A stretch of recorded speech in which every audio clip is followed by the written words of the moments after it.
Hello and welcome to our fourth video in a series of 10 videos where we look at the 40 most commonly asked questions about short sales. Now we have gone through 12 questions so far. We've covered the basics of what a short sale is and how you go about initiating the process. Today we're going to look at some more technical points, specifically how to get second and third mortgages released in a short sale, and considering deficiency judgments, what are they and how do you handle those as part of the short sale process. We define a P&S and we explain who pays the closing costs in a short sale. So let's look at that first question. How do you get a second and a third mortgage released in a short sale?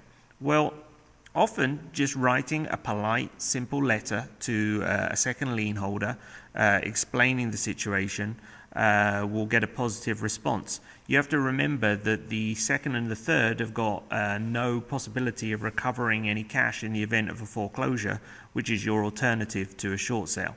Now, that assumes that your loan is underwater in an amount greater than the first mortgage. So if it is, the second and third will likely respond positively to a polite letter. Now, you can sweeten the request with the offer of a small cash payment if you think that's going to be necessary, say $1,000 or less. If you think that's necessary, you should put it in the short sale package presented to the first mortgage holder. And that way, the first mortgage holder will agree to pay off the second lien holder. So you put in that initial package, I believe we're going to pay $1,000 to the second lien holder, and hopefully the first would agree to pay that. Now, you may face a situation where the second demands cash and the first refuses to pay it. If you want to go through with a short sale, you're going to have to pay it. You're going through this process, it probably means that you don't have those sorts of available funds. You can agree to a promissory note where you'll make the payments over time if you think that it's worth doing that rather than facing a foreclosure. Now, one thing to watch out for is a tax lien. If a lien holder is a state body, usually that supersedes the first. So what you want to make sure is that the first is going to pay off any tax liens prior to the short sale going through. A deficiency judgment. Well, a deficiency judgment, it comes up in a foreclosure where a lender does not receive enough cash to cover the balance that was loaned, and then they have the right to secure a judgment against the borrower for the deficiency. Basically, the difference between what they lent and what they got at the end, they get a judgment to capture that difference from the borrower. However, most of these defaulting borrowers, they've got poor finances across the board, so most lenders don't bother pursuing deficiency judgments.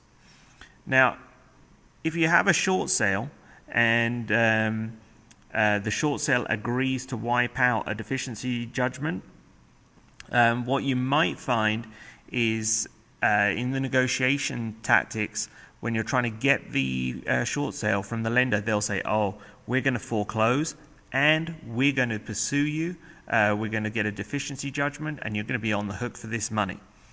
Now, that is likely just a negotiating tactic because they're trying to get some sort of cash payment or promissory note as part of the short sale.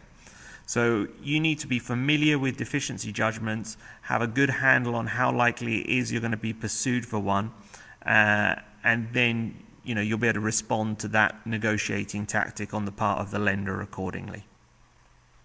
Well, what is a P&S is our next question. P&S just stands for a preliminary net sheet, and that shows how much you'll net if you sell your home at the current rate.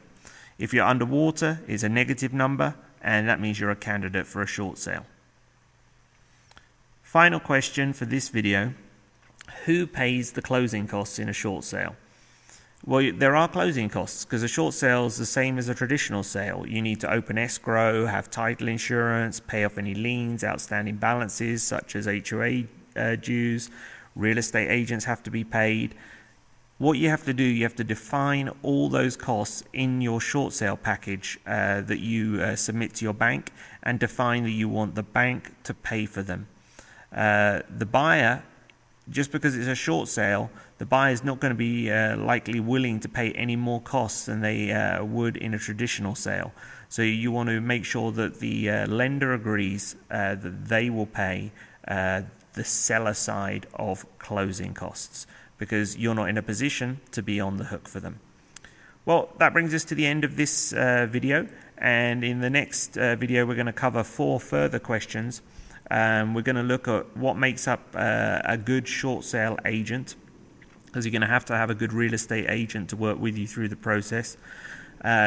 Discuss some of the details of how you work with a bank on a short sale. Look at what you need to prepare for the bank, and specifically, how do you do a short sale on an FHA loan. We'll see you on the other side.